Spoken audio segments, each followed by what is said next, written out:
오늘의 주요 뉴스입니다. 189만 공직자가 직무 관련 정보로 사익을 얻을 수 없게 하는 이해충돌 방지법이 국회 정무위를 통과했습니다. 국회의원은 사적 이해관계 자료를 비공개하기로 했다가 셀프 특혜 논란이 일자 공개로 바꿨습니다. 서해안 KTX 새로 놓고 주요 노선을 고속화해 전국 도시간 이동 시간을 2시간대로 줄이는 철도망 계획이 발표됐습니다. 관심이 쏠렸던 김포 GTX 노선은 부천까지만 연결됩니다. 북한 김일성 주석의 항일 투쟁을 미화화한 김일성 회고록이 국내에서 출간돼 국가보안법 위반 논란이 일고 있습니다. 출판사 측은 수익금을 통일운동 기금으로 사용하겠다고 밝혔습니다. 코로나19의 새 진앙지가 된 인도에서 이중 변이가 진화한 3중 변이까지 발견돼 비상이 걸렸습니다. 인도는 하루 확진자가 31만 명을 넘어서 세계 최다를 기록했습니다. 프로축구 FC 서울의 기성용 부자가 시세 차익을 노리고 농지를 사들일 의혹을 받고 있습니다. 기 부자는 2016년 58억 원 상당의 농지를 사들여 농업 경영 계획서를 냈는데 당시 기 선수는 잉글랜드 리그에서 뛰고 있었습니다.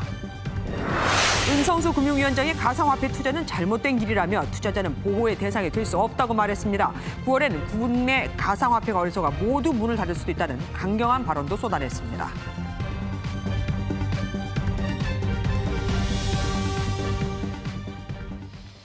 공직자가 직무 관련 정보로 사익을 얻을 수 없게 한 이해충돌방지법이 드디어 국회 정무위를 통과했습니다. 첫 발의된 지 무려 8년 만입니다. 앞으로 공직자들은 직무와 자신의 이해관계가 충돌할 것 같으면 법적으로 이를 신고하거나 피해야 합니다. 첫 소식 김순철 기자가 보도합니다. 국회 정무위원회가 전체 회의를 열고 이해충돌 방지법을 의결했습니다. 직무와 관련된 거래를 하는 공직자는 사전에 이해관계를 신고하거나 회피해야 하는 게 핵심입니다. 공직자의 이해충돌 방지 법안 대안을 우리 위원회 안으로 제안하고자 하는데 이의 없으십니까? 각각 가결됐음을 선포합니다. 지난 2013년부터 8년 동안 발의와 폐기를 반복했다가 LH 사태로 처리해 급물살을 탔습니다. 미공개 정보로 재산상 이익을 얻으면 징계 조치와 형사처벌에 처하고 해당 정보를 받아 이익을 얻은 제3자도 처벌됩니다. 또한 고위공직자나 채용 업무를 하는 공직자의 가족은 같은 공공기관과 산하기관, 자회사 등에도 채용될 수 없습니다. 특히 토지와 부동산 업무를 하는 공공기관의 임직원은 관련 토지나 부동산을 보유하거나 거래할 때 14일 안에 미리 신고해야 합니다. 공직사회의 도덕성이 한층 강화될 것이란 기대가 나왔지만 이 법을 통해서 우리 사회가 좀 더 투명화되고 좀 더 민주적으로 잘 운영이 된다 그러면 훨씬 더 우리 사회의 발전에 도움을 가져다 줄 수 있다. 전체 공무원에 대한 과도한 규제라는 비판도 제기됐습니다. 무려 189만 명의 공직자를 규제하는 법안입니다. 잠재적 범죄자로 간주하고 규제하는 것이 과연 최선의 입법인지 묻고 싶습니다. 이해충돌방지법은 법사위를 거쳐 오는 29일 국회 본회의에 상정될 예정입니다. MBN 뉴스 김순철입니다.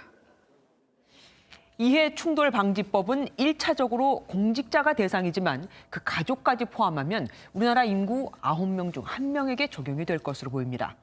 구체적으로 보면 공무원과 공공기관 산하 직원, 지방의회 의원 등으로 총 189만 명에 달하고 여기에 생계를 같이 하고 있는 직계 존비속과 배우자까지 다 합하면 공직자 가족이 3명씩만 된다고 해도 최소 600만 명이 넘을 것으로 추정됩니다. 이렇다 보니 공직사회에서 볼멘 소리가 나오고 있습니다. 김일성 정보에 접근이 어려운 구급 공무원까지 포함을 시킨 건 너무 과도하다는 비판부터 법에 저촉되는지 여부를 개인이 판단하도록 한 것도 무책임하다 이거죠. 국민은 권익위가 이해충돌 신고와 검증을 맡아야 하는데 현재의 권익위 역량으로 과연 이게 가능할까라는 우려도 나옵니다. 오늘 통과된 이해충돌 방지법에서 사실 가장 큰 관심은 과연 국회의원이 얼마나 이 법의 적용을 받느냐 하는 거였습니다. 당초 국회의원 사적 이해관계는 비공개로 하자고 했었는데 이 정보가 제공돼야 외부에서 이해충돌 여부도 또 감시할 수 있는 거 아니겠습니까? 그러자 또 셀프 특혜냐는 비판이 나왔고 결국 공개 쪽으로 방향을 틀었습니다. 노태영 기자가 보도합니다. 국회 정무위를 통과한 이해충돌 방지법에는 국회의원도 포함됐지만 실제 세부 내용은 국회법 개정안에서 다루도록 했습니다. 국회의원들은 정치적 공격에 이용될 수 있다며 사적 이해관계를 비공개하기로 했다가 셀프 특혜라는 비판이 나오자 공개하기로 의견을 모았습니다. 사적 이해관계에 관한 사항을 등록하도록 하고 의원 본인에 관한 사항을 공개할 수 있도록 하였습니다. 국회의원은 앞으로 본인과 가족이 어떤 사적 이해관계를 가지고 있는지 신고해야 하는데 국회의원 본인은 이를 대중에게 공개해야 합니다. 이에 따라 국토위나 산자위 등 상임위원회를 배정받을 때에도 사적 이해관계에 따라 제한을 받게 됩니다. 국토위 활동 당시 가족회사가 피감기관에서 1,000억 원대 공사를 수주해 논란이 불거졌던 박덕흠 무소속 의원 같은 사례가 줄어들 수 있는 장치가 마련된 겁니다. MBN 뉴스 노태현입니다. 정부가 앞으로 10년 동안 구축할 철도망 계획을 내놨습니다.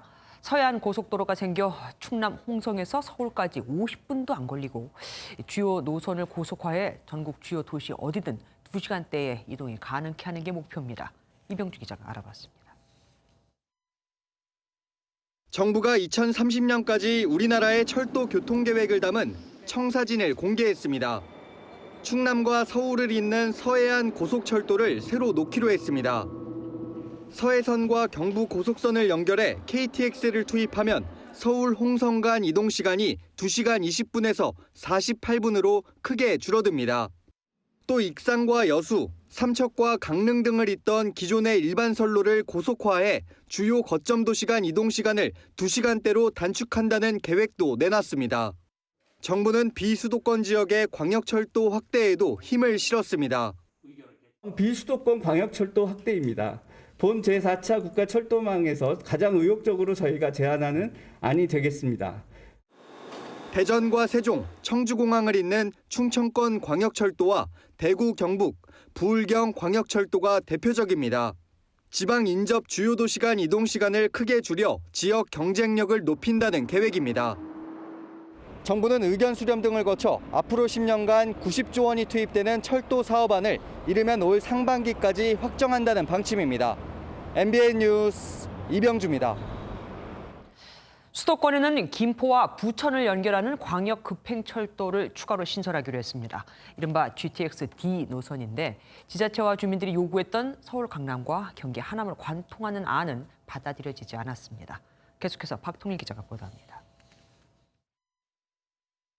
정부가 발표한 서부권 광역 급행철도 이른바 GTX D 노선은 김포 장기에서 부천 종합운동장을 잇는 구간입니다. 계획대로 완공되면 김포에서 부천까지 이동 시간이 69분에서 15분으로 크게 줄어듭니다. 하지만 인천시나 경기도 등 지자체가 요구했던 노선에서 크게 축소됐습니다. 경기도는 김포에서 부천과 서울 남부를 지나 하남을 관통하는 노선을, 인천시는 인천국제공항과 통진에서 각각 출발해 부천을 잇는 Y자형 노선을 제안했는데 일부만 반영된 셈입니다. 해당 노선이 서울 강남을 관통할지 여부는 서부권 지역 주민들의 가장 큰 관심사이기도 했습니다. 지역 주민들은 GTX D 사업이 국가철도망 기본계획에 포함된 것은 환영했지만 축소된 부분에는 아쉬움을 밝혔습니다. 친구들이랑 주로 강남이나 이런 이게 중심지기도 한데 시간적으로도 그렇고 거리상으로도 그렇고 많이 손해라고 생각해서.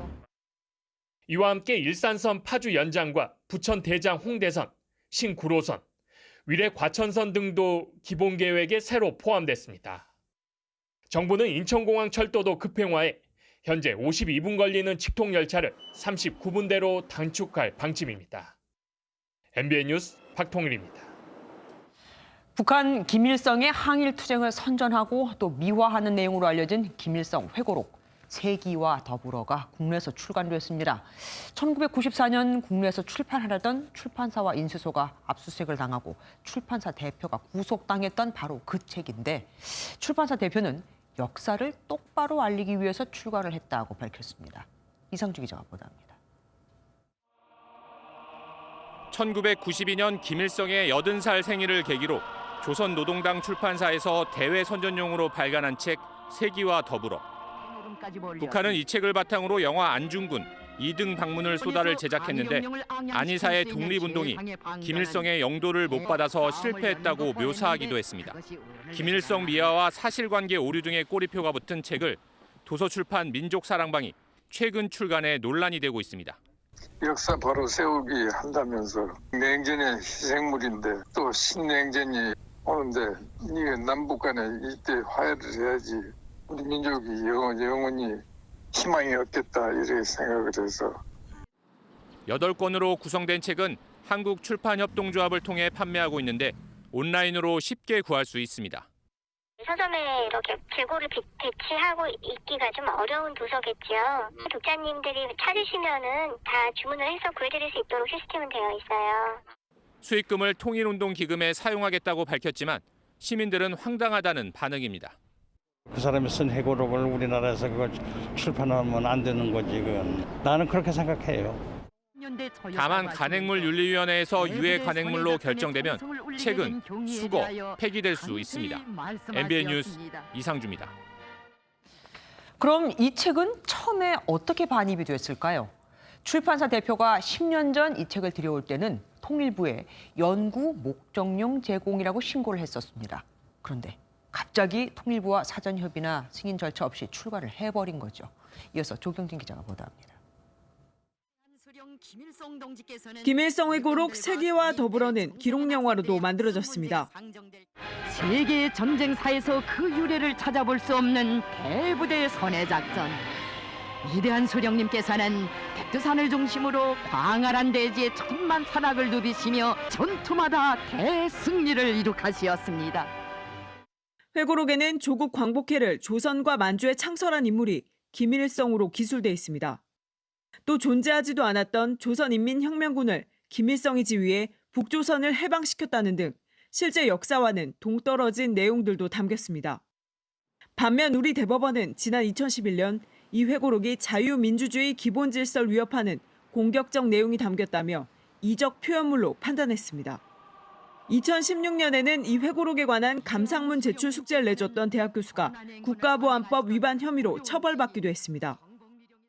독일에서는 히틀러 나의 투쟁이 비평과 주석을 달 것으로 출판이 허용됐는데요. 법적인 관점에서 봤을 때 세기와 더불어 발간도 좀 더 비판적인 수고를 거친 후에 출간했어야 하지 않았나 하는. 다만 표현의 자유를 포함해 북한 정부의 국내 유포에 대한 고민이 필요하다는 지적도 있습니다. 한국 사회가 북한에서 나오는 이런 정보들에 대해서 어느 수준에서 규제를 할 것인가에 대한 좀 원론적인 검토는 필요하다. 통일부는 이 회고록이 사전에 출판 관련 승인을 받지 않았다면서 관련 조치를 검토 중입니다. MBN 뉴스 조경진입니다. 코로나19 신규 확진자 수가 이틀 연속 700명대를 이어가며 지난 1월 이후 최대치를 기록했습니다. 여기에 최근 일주일 동안 전국 학교에서 하루 평균 52명꼴로 학생 확진자까지 발생해 학교도 비상에 걸렸습니다. 그런데도 당국은 3차 유행 때보다 긍정적이라고 합니다. 정부에서 섣부른 낙관론이 나올 때마다 확진자는 더 늘었었죠. 권용범 기자가 보도합니다. 오늘 0시 기준 코로나19 신규 확진자 수는 735명. 이틀 연속 700명대로 지난 1월 이후 105일 만에 최다 기록입니다. 거리두기 단계 조정 핵심 지표인 일주일간 하루 평균 지역 발생 확진자는 625명꼴로 지난 12일 이후 11일째 600명대를 이어갔습니다. 수도권이 전체 지역 발생 확진자의 63.9%를 차지했지만 지역 곳곳에서도 감염이 확산하고 있습니다. 충북 진천군에서 어린이집을 고리로 한 연쇄 감염으로 관련된 확진자가 사흘 만에 15명으로 늘었습니다. 거기 나갔고 일단은 이제 걸린 사람들은 다 이제 분리된 거예요. 어제 교육부가 학교에서 선제적인 PCR 검사를 도입하겠다고 발표했지만 학교 감염도 꼬리를 물고 있습니다.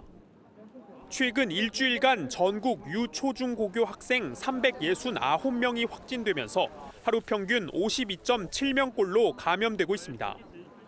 아슬아슬한 상황이 이어지고 있지만 정부는 현 수준이 급격한 확산세는 아니고 사망자도 적다면서 거리두기 격상 없이 더 지켜보겠다는 입장입니다. MBN 뉴스 권용보입니다. 인도에서는 코로나19가 통제 불능 상태에 이르렀습니다. 신규, 그러니까 하루 확진자 수가 31만 명을 넘어서 미국을 제치고 세계 최다 기록을 세운 겁니다. 심지어 감염력이 기존 바이러스보다 강한 이중 변이를 넘어서서 3중 변이까지 등장했습니다. 신혜진 기자가 보도합니다. 인도의 한 병원 앞 하얀 연기가 자욱합니다. 코로나 환자에게 공급할 의료용 산소가 트럭에서 누출된 겁니다. 이 사고로 30분간 병원에 산소가 공급되지 않았고 결국 중환자실에 있던 22명이 목숨을 잃었습니다. 코로나19 확산의 새 진앙이 된 인도에서 두 가지 변이를 동시에 가진 이중 변이에 이어 3중 변이 바이러스까지 등장했습니다.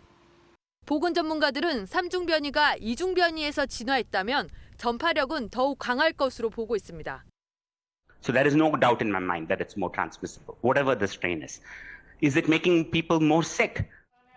인도의 하루 확진자가 31만 명을 넘어서며 기존 미국의 세계 최다 기록을 갈아치웠습니다. 신규 사망자 수도 2,100여 명으로 인도 자체 기록을 경신했습니다. 병상 부족에 비용까지 치솟자 환자 보호자들은 건물 밖 비상계단에서 대기하는 실정입니다. अंदर बेड के चार्जेस बहुत ज़्यादा है ना सर, एक बेड के चार्जेस 21,000 हैं, हम अफोर्ड नहीं कर सकते। ऑलरेडी हमारे पापा 3rd फ्लोर पे एडमिट हैं। 백신 접종과 봉쇄령에도 확산세가 멈추지 않는 가운데 인도발 입국을 일시 금지한 영국과 뉴질랜드, 홍콩에 이어 호주는 이번 주까지 인도에서 출발하는 호주행 비행기 운항을 30% 줄이기로 했습니다. MBN 뉴스 신혜진입니다. 중국 상하이에서 사흘 전 시노팜 코로나19 백신을 맞은 40대 교민이 자택에서 숨진 채 발견돼 현지 당국이 인과관계를 확인하고 있습니다. 해당 교민은 기저질환 없이 건강한 편이었지만 중국산 백신을 접종받은 후에 메스꺼움을 호소했던 것으로 알려졌습니다. 이재용 삼성전자 부회장이 구속 이후 3개월 만에 삼성물산 불법 합병 의혹에 대한 첫 재판에 출석했습니다. 최근 충수염 수술을 받았던 탓인지 무척 수척해 보였습니다. 민지숙 기자입니다. 지난 1월 국정농단 사건 파기환송심에서 실형을 선고받고 구속된 이재용 삼성전자 부회장. 지난 2015년 경영권 승계를 위해 불법 합병과 분식회계를 주도했다는 혐의로도 재판을 받고 있습니다. 지난달 열릴 예정이었던 첫 재판은 이 부회장의 갑작스러운 충수염 수술로 한 차례 연기됐습니다. 다소 수척해진 모습으로 법정에 나온 이 부회장 측은 기일을 변경해준 재판부에 감사를 전했습니다. 첫 재판의 쟁점은 삼성물산과 제일모직 합병이 이루어진 시점이었습니다. 검찰은 합병이 이 부회장 개인의 사익을 위해 그에게 유리한 시점에 이루어졌다고 주장했습니다. 이를 위해 주주들에게 필요한 정보를 충실히 제공하지 않아 결과적으로 막대한 금전적 피해를 끼쳤다는 겁니다. 반면 이 부회장 측은 일련의 합병 과정이 합리적인 경영 활동이었음을 강조했습니다. 시세 조종이 있었다는 검찰 측 주장은 근거가 없으며 합병 시점이 늦춰졌다면 오히려 주주들에게 더 큰 피해를 끼쳤을 거라고 설명했습니다. 이재용 부회장에 대한 재판은 쟁점이 복잡하고 증거 기록만 19만 쪽에 달해 적지 않은 시간 동안 이어질 것으로 보입니다. MBN 뉴스 민지숙입니다. 인천 강화군 성모도에 있는 농수로에서 30대 여성이 시신으로 발견됐습니다. 타살이 확실해 보이는 상황. 상처를 보면 원한 관계에 의해 살해된 것으로 보입니다. 노승환 기자가 보도합니다. 어제 오후 인천 강화군 성모도에서 시신을 발견했다는 신고가 접수됐습니다. 어디 쪽이죠? 다음 달에. 구급대원이 출동해 확인하니 시신은 여러 곳이 흉기에 찔린 상태였습니다. 피해 여성의 시신은 제 옆으로 보이는 깊이 1.5m의 수로에 잠긴 채 발견됐습니다. 신원은 30대 여성으로 확인됐지만 용의자는 오리무중입니다. 피해 여성이 섬 주민이 아니고 발견 장소도 아주 외진 곳이기 때문입니다. 경찰은 원한에 따른 범행일 가능성이 크다고 보고 피해자의 평소 생활 상태, 지인 관계 등을 확인하고 있습니다. 또 성모도를 드나든 차량 확인, 유류품 확보, 주변 CCTV 분석에도 주력하고 있습니다. MBN 뉴스 노승환입니다. 프로축구 FC 서울의 기성용 선수가 아버지와 함께 광주의 금싸라기 땅을 사들여 투기 의혹이 일고 있습니다. 땅을 샀을 때가 유럽 프리미어리그 선수로 뛸 때였고 따라서 농업 경영 계획서도 허위라 이겁니다. 정치훈 기자가 취재했습니다. 광주 도심의 땅입니다. 중장비가 늘어서 있는 이 땅의 소유주는 기성용 선수와 아버지인 기영옥 전 광주FC 단장입니다. 2년 전만 해도 이곳은 밭이었는데요. 지금은 이처럼 흙이 파헤쳐져 있고 바닥은 주차가 편하도록 다져져 있습니다. 불법 차고지로 쓰인 건데 수사가 시작되면서 원상복구 명령이 내려졌습니다. 원상복구를 지금 하고 있어요. 차근차근 지금 3대, 4대 뺐거든요. 다 빼고 지금 이사 가고 있는 중이에요. 차고지를 포함해 인근 밭과 론 등 13곳을 50억 원 넘게 주고 사들인 것으로 파악됩니다. 문제는 기성용 선수가 이 농지를 사들인 지난 2016년 당시 잉글랜드 리그에서 뛰고 있었습니다. 밭이나 논이면은 그 취지에 맞게 논농사를 하거나 밭농사를 해야 되는데 본인들이 영농 계획서를 제출했을 당시에 실제로 그럴 의사가 있었는지. 땅 일부는 민간공원 특례 사업에 포함되면서 사들인 가격보다 2배 이상 보상을 받은 것으로 알려졌습니다. 기전 단장은 축구센터 건립을 위해 샀다는 입장. 기성용은 모르는 일이라고 주장합니다. 하지만 주변에서는 축구센터를 짓기에는 비싼 땅이고 한가운데로 도로가 예정돼 있어 시세 차익을 노린 투기로 의심합니다. 경찰은 기 씨 부자를 농지법 위반과 불법 형질 변경 등의 혐의로 불구속 입건해 추가 조사를 벌이고 있습니다. MBN 뉴스 정춘입니다. 지난해 말부터 올해 3월까지 경기도 공사장에서 잇따라 고가의 장비를 도난당했습니다. 추적 끝에 범인이 잡혔는데 역시나 공사장 속사정을 잘 아는 사람이었습니다. 강수영 기자가 단독 보도합니다. 경기도의 아파트 공사 현장입니다. 지난해 12월 이곳에서 고가의 공사 장비가 감쪽같이 사라지는 사건이 일어났습니다. 전동 드릴 등의 공구를 현장에 두고 사용했는데 누군가 훔쳐간 겁니다. 작업하기 위한 전기를 이용해 드릴 같은 거 현장에서 팀 단위로 공구를 이렇게 모아두는 공구함이 있는데요. 그런 것들을 이제 훔쳐가신 것 같아요. 지난달 다른 공사장에서도 판박이 사건이 발생했습니다. 아파트를 건설 중인 이 현장에서도 약 400만 원 상당의 공구가 사라진 것으로 알려졌습니다. 경찰이 수사에 나섰지만 좀채 실마리가 잡히지 않았습니다. 범행 중 휴대전화를 사용하지 않는 등 치밀하게 추적을 피했기 때문입니다. 현장 CCTV를 샅샅이 확인하고 끈질긴 추적을 한 끝에 범인을 붙잡을 수 있었습니다. 범인은 중국 동포 40대 남성이었는데 이 남성은 공사장에서 일한 경험이 있었습니다. 그런 경력을 살려 고가의 장비가 보관된 곳, 보안이 취약한 시간을 콕 집어 노렸던 것으로 파악됐습니다. 확인된 범행의 수만 18차례고 피해액은 수천만 원에 달하는 것으로 알려졌는데 이 남성은 훔친 물건을 팔아 생활비 등에 사용했습니다. 경찰은 남성을 절도 혐의로 구속해 검찰에 넘겼습니다. MBN 뉴스 강세현입니다. 직장 동료의 여자친구가 샤워하는 모습을 몰래 찍은 남성이 붙잡혔습니다. 동료, 그러니까 남자가 샤워를 하는 것으로 착각했다며 범행을 강하게 부인하고 있는데 사실관계를 파악하기 위해 경찰이 휴대전화 포렌식 작업에 들어갔습니다. 홍지호 기자입니다. 골목길에 순찰차 2대가 도착하고 경찰관들이 어디론가 향합니다. 지난 17일 오후 서울의 한 주택가에서 샤워하는 여성을 몰래 촬영한다는 신고를 받고 경찰이 출동하는 모습입니다. 와서 카메라로 찍어서 샤워하는 거 찍고 있었다고. 출동한 경찰은 이곳 현장에서 남성을 발견했고 경찰서로 데려가 조사를 이어갔습니다. 가해 남성은 여성의 남자친구와 함께 일하던 직장 동료였습니다. 이 남성은 경찰 조사에서 동료의 집이라 친구가 샤워하고 있는 것으로 착각해 촬영했고 놀리려고 장난친 것뿐이며 영상도 바로 삭제했다고 혐의를 부인했습니다. 피해자 측은 남성의 말이 사실이라면 처벌을 원하지 않는다는 입장인 것으로 알려졌습니다. 경찰은 남성의 휴대전화를 포렌식한 뒤 고의성과 추가 범행 여부를 확인해 성폭력 혐의 적용을 검토할 방침입니다. MBN 뉴스 홍지호입니다.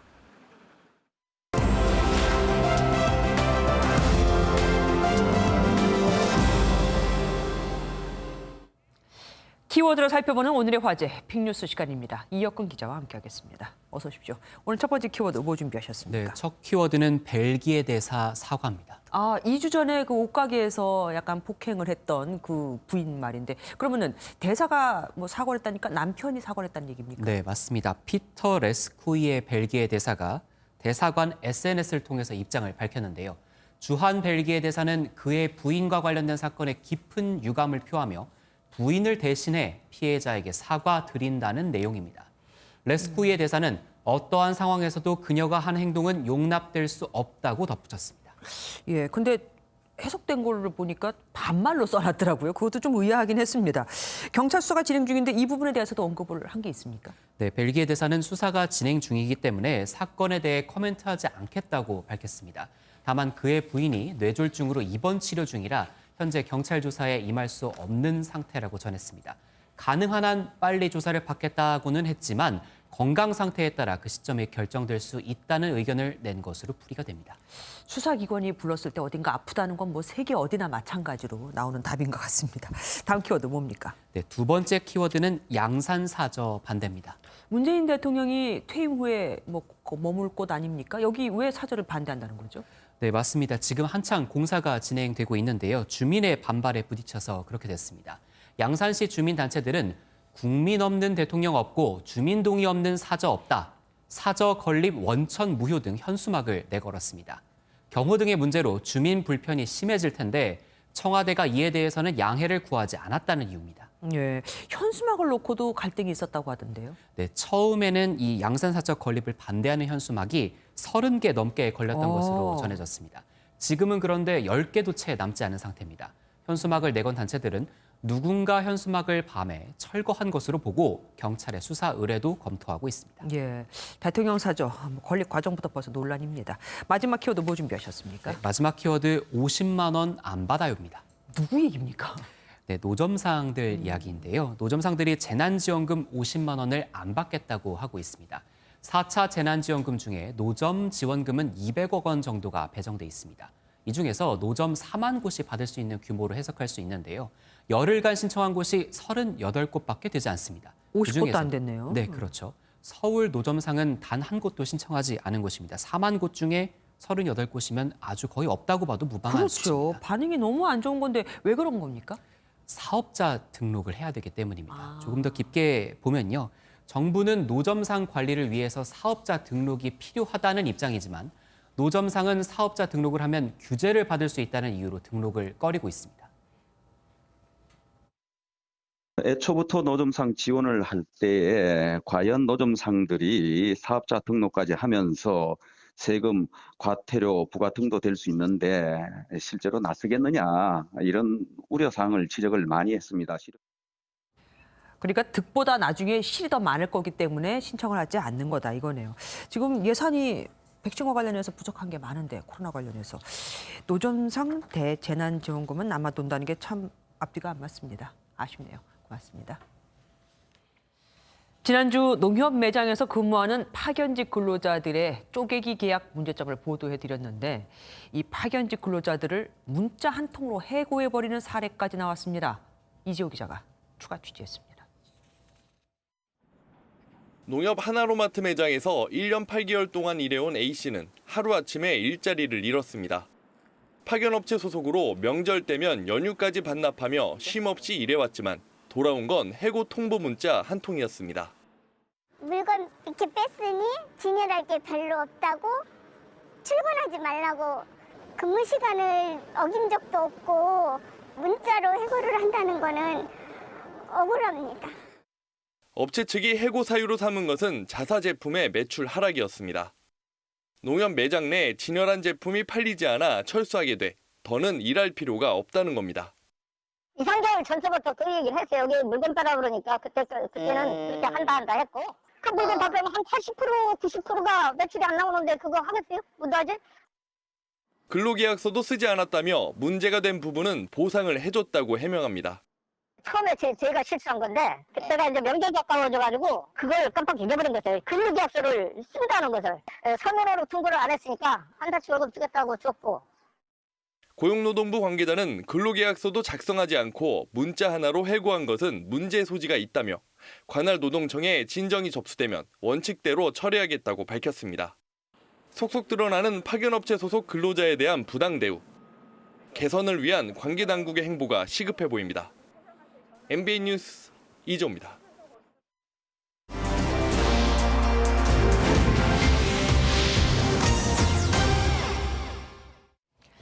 4월이 되면 우리가 꽃구경을 가고 싶어 하듯 북한도 최대 명절로 통하는 태양절, 김일성의 생일이죠. 4월 15일을 앞뒤로 봄꽃 나들이가 결정을 이룬다고 합니다. 북한의 봄 풍경, 우리와는 어떤 게 같고 어떤 게 또 다른지 배준우 기자와 함께 알아보도록 하겠습니다. 어서 오십시오. 북한에도 봄꽃놀이라는 게 있습니까? 네, 북한 주민들도 우리처럼 3월 말 봄꽃이 피면은 꽃나들이와 소풍을 다닙니다. 북한이 공개한 평양의 최근 모습을 보시죠. 하얗고 작은 꽃이 도시 곳곳에 피어 있는 걸 볼 수 있는데요. 평양 시민들은 주로 만경대와 모란봉, 대동강변으로 꽃놀이를 다닙니다. 만경대의 경치는 봄철이 제일 아름다운데 태양절을 전후로 한 시기에는 이렇게 진달래꽃, 복숭아꽃을 비롯한 온갖 꽃들이 앞을 다투어 피어나곤 한답니다.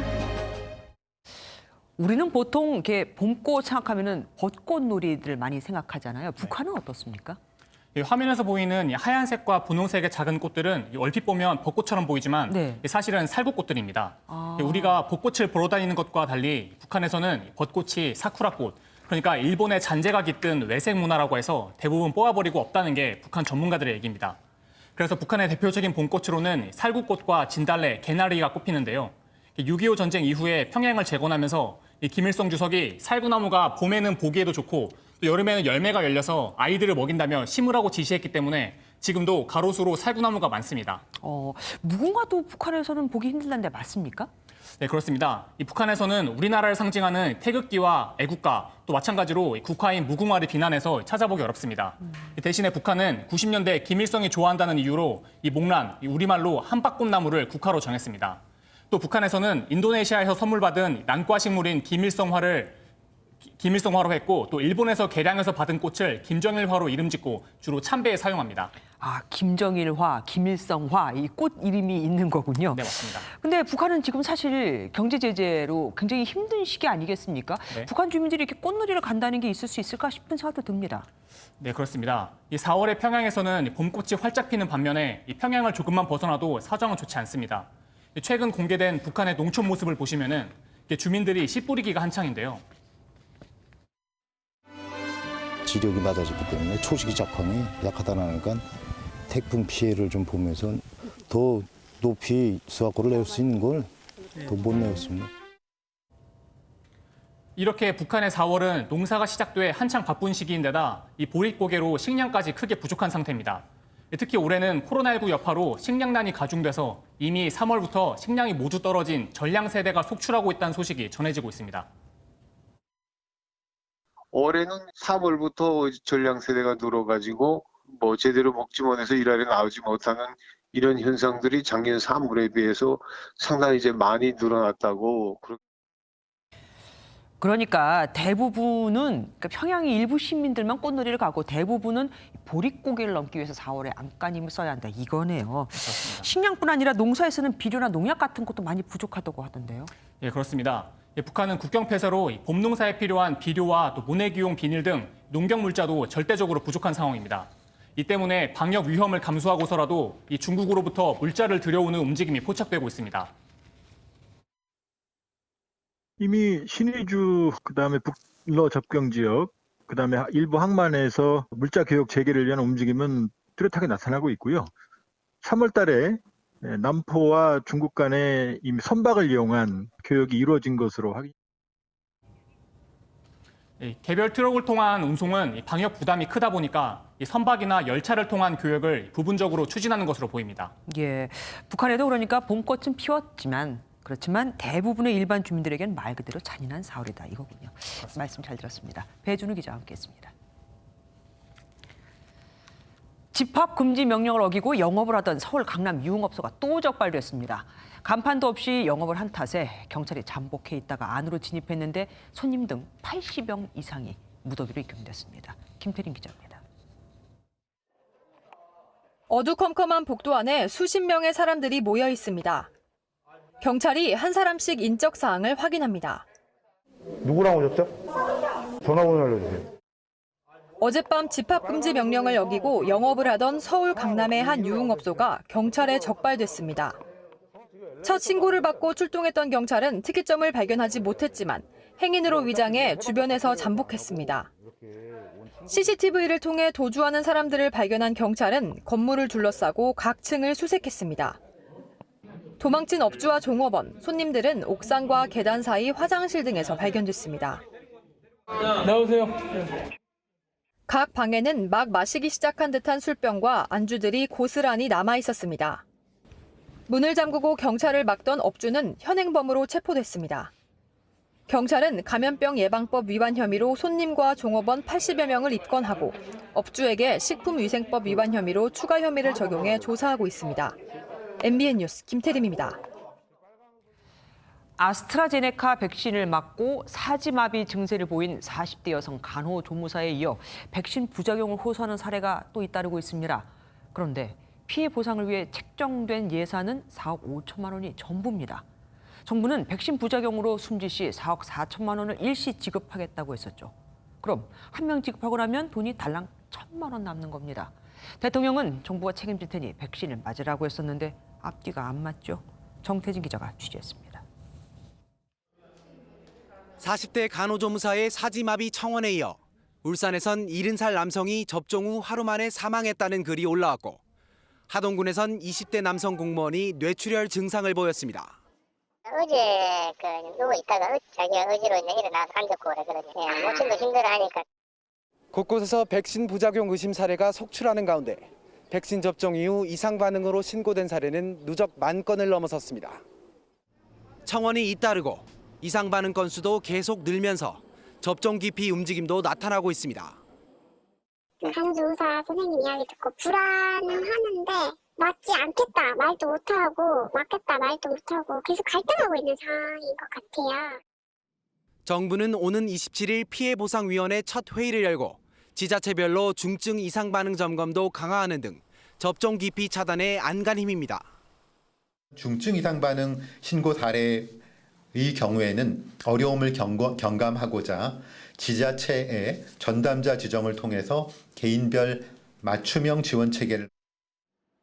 피해 보상금 예산도 고작 4억 5천만 원에 불과하다는 비판도 나옵니다. 방역당국은 예비비 등을 통해 충분히 예산을 확보할 수 있다고 밝혔지만 불안감은 쉽게 가라앉지 않고 있습니다. MBN 뉴스 정태진입니다. 우리나라는 하루 100만 명씩 백신을 놓을 수 있는 의료 역량이 있다면서 왜 이렇게 느리게 백신을 접종하는 거냐? 이를 두고 백신이 모자란 것 아니냐? 일부러 접종을 늦추는 게 아니냐는 의혹이 계속되고 있지만 정부는 문제가 없다는 말만 되풀이하고 있습니다. 지금까지 국내에 들어온 백신은 387만 회분, 현재 누적 접종자는 196만여 명, 그러니까 절반가량이 맞은 겁니다. 정부가 계약한 물량이 예정대로 들어오기만 한다면 정부 주장대로 접종 일정에는 차질이 없을 것 같긴 한데 문제는 아스트라제네카 백신의 절반을 생산하는 인도의 상황이 아주 심각하고 미국도 추가로 맞는 백신이죠. 부스터샷으로 화이자 백신을 놓을 예정이라 이를 통제할 가능성이 크다는 겁니다. 이런 불안감 때문인지 국민 10명 중 7명이 11월 집단 면역 달성이 불가능할 것으로 보고 있었습니다. 접종률이 낮은 게 불안감을 더 키우고 있기도 하죠. 그래서 정부가 접종률을 높이기 위해 시도 지자체에 백신 접종 물량 조정권을 주기로 했습니다. 질병청에서 일일이 대상을 정리하고 다 통보하다 보니 느려졌다 이겁니다. 심가현 기자가 보도합니다. 현재 하루 접종자는 13만 명 수준. 접종 초기 하루 18,000명 수준보다 늘어난 것이지만 여전히 속도가 더딥니다. 당국은 이달 안으로 하루 30만 명 수준으로 늘릴 계획입니다. 4월 중 300만 명에 대한 접종을 마친다는 계획은 차질 없이 달성할 수 있을 것입니다. 접종 속도를 높이기 위해 접종 방식도 대폭 개선하기로 했습니다. 문재인 대통령 지시에 따라 접종 대상자 선정은 시도 지자체가, 방역당국은 물량만 되는 식입니다. 그동안 당국이 대상자 명단을 확정한 뒤 각 지자체가 일일이 접종 동의 여부를 조사했던 사전 절차가 사라지는 셈입니다. 이에 따라 다음 달 65세 이상 접종부터 접종 대상자 본인이 시간과 기관을 선택하는 사전 예약 시스템이 도입됩니다. 본인이 스스로 온라인 예약 시스템으로 접종일과 시간 그리고 이제 원하는 접종 기관을 선택하는 방식으로 진행이 됩니다. 시도 지자체도 각 시군구 배정 물량을 자율적으로 조정할 수 있게 됩니다. 하지만 지역마다 접종 대상과 기준이 달라지면 오히려 현장에서 혼선이 올 수 있다는 우려도 나오고 있어 실제 접종률에 어떤 영향을 미칠지 미지수입니다. MBN 뉴스 심가현입니다.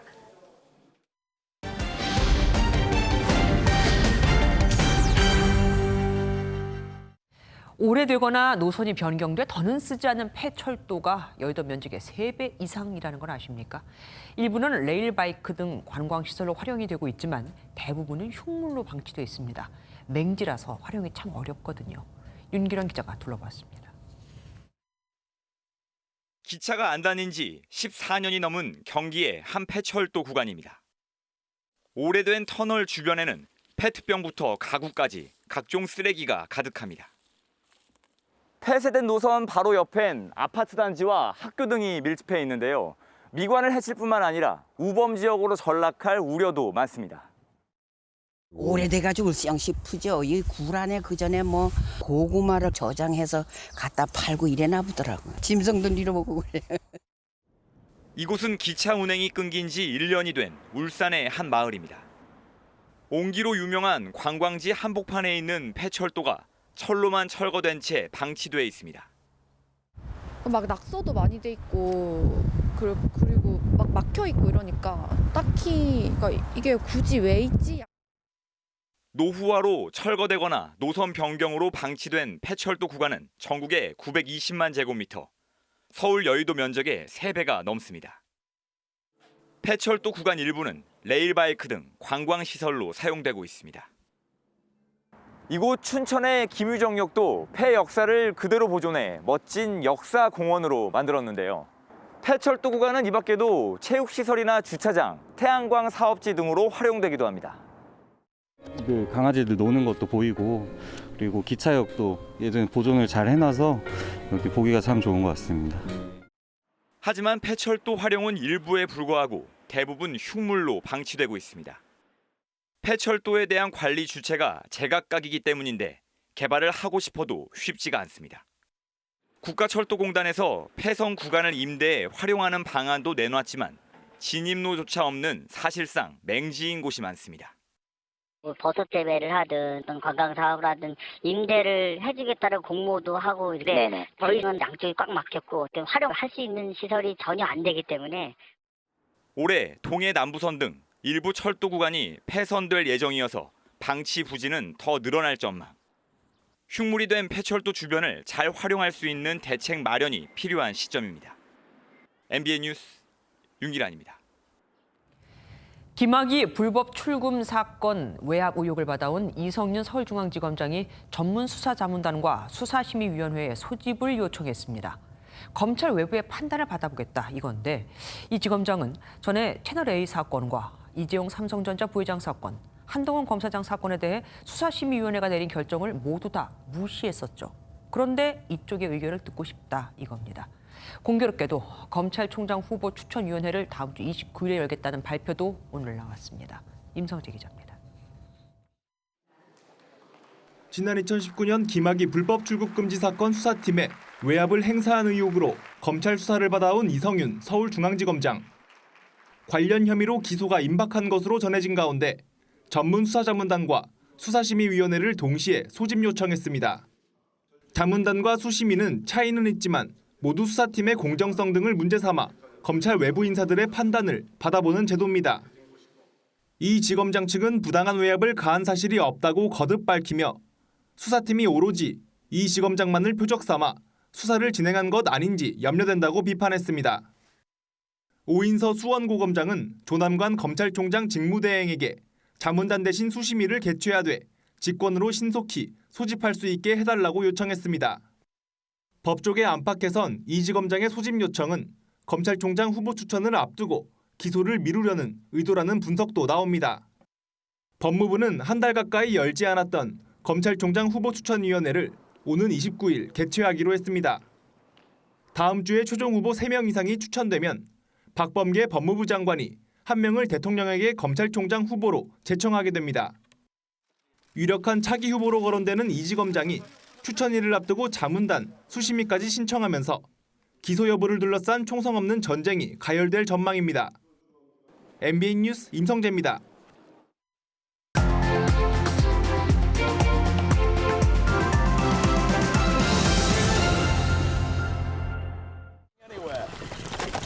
영국의 전설적인 의적 로빈후드에서 유래된 세금이 있습니다.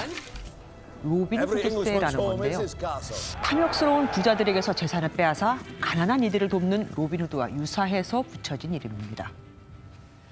요즘 논란이 되고 있는 종합부동산세가 고가의 부동산에 대해 불로소득을 회수한다는 취지에서 2005년 도입 당시에는 로빈후드세로 불렸었죠. 그런데 이 로빈후드 영웅담에는 비극이 있습니다. 재산을 뺏긴 자들이 그걸 만회하려고 서민들을 더 수탈하면서 서민들의 고통과 가난이 더 심해진 겁니다. 경제학에서 말하는 로빈후드 효과가 바로 이겁니다. 스웨덴은 1910년 부유세를 도입해 복지국가의 상징이 됐지만 투자와 창업이 위축돼 실업률이 급증했고 결국 폐지했습니다. 프랑스 역시 이런 이유 때문에 나라를 탈출한 사람이 수천 명, 명배우 알랭 드롱도 그중 하나입니다. 이제 종부세는 부자들만의 문제가 아닌 게 됐죠. 복잡하다 못해 누더기가 된 부동산 정책이 집값을 천정부지로 올리더니 부자가 아닌 중산층과 서민들에게도 종부세라는 세금 폭탄이 엄습했습니다. 성실하게 일하고 아끼고 아껴 산 집, 그 집 한 채를 일궈냈는데 왜 그들이 투기꾼으로 취급받고 징벌적 세금을 강요당해야 할까요? 그간 꿈쩍 않던 정부는 성난 민심이 들끓자 이제서야 종부세 기준 상향을 검토하겠다고 합니다. 정부와 여당의 원칙 없고 치밀하지 못한 정책 선회, 시장에 잘못된 신호를 줘 또 집값 상승을 부추기는 건 아닌지 우려스럽습니다. 논란이 야기된 만큼 종부세 제도 자체의 근본적인 문제도 진지하게 짚어봐야 합니다. 세계 3대 투자자로 불리는 미국의 억만장자 조지 소로스는 세금은 죽음과 마찬가지로 유쾌하지 못한 현실이지만 세금이나 죽음을 다 폐지할 수는 없다고 했습니다. 정부가 종부세 손질에 나선 만큼 조세 원칙에 부합하게 합리적으로 제대로 고치길 기대합니다. 김주아의 그런데 로빈후드세의 교훈이었습니다.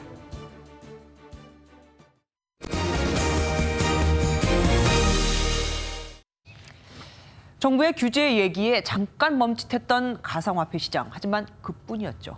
또 계속해서 투자 열풍이 불자 오늘은 은성수 금융위원장이 가상화폐 투자는 잘못된 길, 투자자는 보호 대상이 될 수 없다고 했습니다.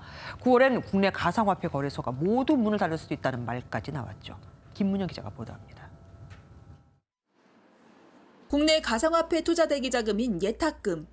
지난 2월 말에만 4조 6,200억 원에 달합니다. 약 1년 전보다 5배나 커진 규모입니다. 가상화폐는 국회에서도 큰 이슈였습니다. 가상화폐도 투자 수익에 대해 과세 대상이 되죠. 투자자들은 제도 보호망 밖에 방치되고 있는데 이 납세의 의무만 있는 이 모순적인 상황이 아닌가라는.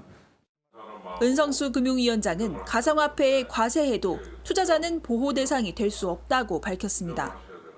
예컨대 그림을 사고 파는 것까지 정부가 다 보호해 줘야 되냐, 떨어진 거에 대해서 책임을 져주냐는 건 아니거든요. 공시 투명성 등 제도 개선을 하며 투자자들을 보호해야 한다는 지적이 나오자 많은 국민들이 가상자산을 중심으로 거래를 하고 있는데 그걸 투자자로 볼 수 없다라고 단언하는 것은 아주 저는 위험한 발언이라고 보고요. 은 위원장은 더 강경하게 답했습니다. 잘못된 길로 간다고 분명히 이야기해 줄 필요가 있다고 저는 생각을 하고요. 이건 가상자산이고 그다음에 이 부분에서 좀 안 돌았으면 좋겠다는 게 솔직한 심정이고. 아울러 특근법 시행 이후 아직 등록한 가상화폐 거래소가 없다고 지적하며 이대로라면 9월 중 모두 폐쇄될 수 있다고 경고했습니다. MBN 뉴스 김문영입니다. 사실 지금 가상화폐 시장은 100개가 넘는 거래소가 우후죽순 난립하면서 편법이나 불법 피해도 속출하고 있습니다. 거래소를 열고 돈을 모은 뒤 잠적해버리는 시기인데 문을 닫은 후엔 유사수신 영업까지 하며 또 다른 투자자를 유혹하는 곳도 있습니다. 박유영 기자가 단독 취재했습니다.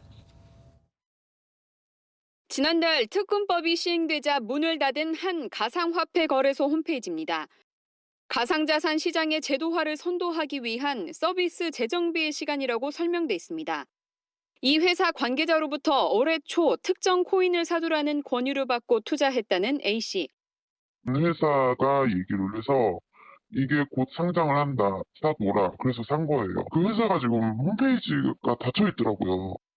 본사의 거래소 재개 여부를 물었더니 불쑥 투자 얘기를 꺼냅니다. 거래소에서 구입하셔서요. 저희 회사에 보내주시면 돈 써가지고 펀드처럼 이쪽 저쪽 이렇게 해서 저희가 수익을 내드리는데요. 이어 매달 초 투자자를 모집하고 있다며 최대 45% 수익을 장담합니다. 6개월 동안 저희 회사에 맡겨두셨을 적에 30%에서 45% 정도 수익을 내주는 부분이 있습니다. 그러니까 1,000만 원을 맡겨놓으시면 6개월 뒤에 저희가 1,300에서 1,450까지. 설득을 이어가던 거래소 측은 대놓고 유사수신이라는 말도 합니다. 저희가 유사수신이라 원금 무장은 힘들고요. 손실나서 그러신 분은 없으시다. 5년 이하의 징역과 5천만 원 이하의 벌금에 해당됩니다. 피해자 수가 많고 피해 규모가 클 경우에는 실형에 선고되는 경우가 많습니다. 금융당국이 가상화폐 관련 불법 행위를 샅샅이 단속하겠다고 밝힌 가운데 고수익을 내건 투자 권유는 일단 불법성을 의심할 필요가 있습니다. MBN 뉴스 박영입니다. 오늘은 지구의 날. 잠시 뒤인 오늘 밤 9시부터는 미국이 주최하는 기후정상회의가 열립니다. 문재인 대통령은 화상으로 여기 참석해 온실가스 감축에 대해 논의할 예정입니다. 송지영 기자가 보도합니다. 문재인 대통령은 잠시 뒤 청와대 상춘제에 마련된 화상회의장에서 조 바이든 미국 대통령이 주재하고 40개국이 참여하는 기후정상회의에 참석합니다. 문 대통령은 폐플라스틱을 활용한 재생원단으로 제작한 친환경 넥타이와 해양 쓰레기 폐유리를 활용한 핀을 착용하고 전 지구적 위기 극복을 위한 2050 탄소 중립과 관련해 국가 온실가스 감축 목표 NDC에 대한 추가 상향 계획을 발표할 계획입니다. 우리 정부는 2050 탄소 중립 목표를 담아 장기 저탄소 발전 전략을 연내에 유엔에 제출할 계획입니다. 2030년 국가 온실가스 감축 목표도 2025년 이전에 최대한 빨리 상향하여 제출할 것입니다. 문 대통령이 조 바이든 미국 대통령을 화상 대면하는 것은 이번이 처음으로 함께 참석하는 시진핑 중국 국가주석과 바이든 대통령의 첫 만남에도 관심이 쏠리고 있습니다. 청와대는 오늘 지구의 날을 맞아 구내 식당에서 채식을 준비하고 오후 8시부터 10분간 경내 소등을 실시해 눈길을 끌었습니다. MBN 뉴스 송정입니다. 한국신문방송편집인협회가 서울 중구 프레스센터에서 정기 대의원 총회를 열어 제24대 회장의 서양원 매일경제 편집 전무를 선출했습니다. 서신임 회장은 취임사를 통해 언론 자유와 생존권 수호 태스크포스 위원회와 한국판 퓰리처상 추진 태스크포스 구성 계획을 밝혔습니다.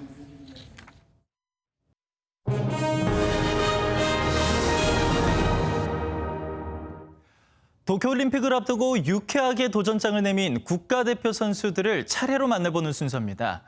오늘은 농구 3대3 종목으로 올림픽 출전을 노리는 이승준, 김소니아 부부를 전남주 기자가 만나고 왔습니다.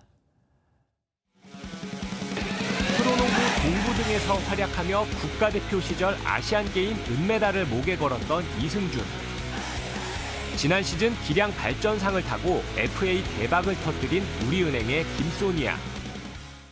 16살 나이차를 극복하고 결혼한 이승준과 김소니아는 농구 3대3 종목에서 대한민국과 루마니아 국가대표로 도쿄올림픽 무대에 함께 서는 게 목표입니다. 한번 나가면 진짜 좋겠어요. 진짜 꿈이에요, 진짜. 오빠랑 같이 가면 진짜 꿈 같아요. 네. 루마니아 국가대표로 올림픽 티켓을 따낸 김소니아와는 달리 이승준에겐 만만치 않은 도전 과제가 기다리고 있습니다. 국가대표 6명 안에는 들었지만 최종 4인에 뽑혀야 하고 다음 달 오스트리아에서 열리는 세계 예선에서 출전권을 확보해야 하기 때문입니다. 올림픽이란 공통의 목표를 위해 이승준과 김소니아는 잠시 생이별했다가 도쿄에서 다시 만날 것을 약속했습니다. 로마니아 갈 때 한 몇 개월 아마 못 볼 수 있어서 근데 다행히 페이스타임도 있고 와이파이 잘 되면 와이파이 잘 되면 네. 힘들 거죠. 우리 그쵸. 항상 같이 있었기 때문에 근데 걱정 안 해요. 농구는 신장이 아니라 신장으로 한다. 이 말을 믿으며 이승준과 김소니아의 심장은 도쿄를 향해 뛰고 있습니다. MBN 뉴스 전남주입니다.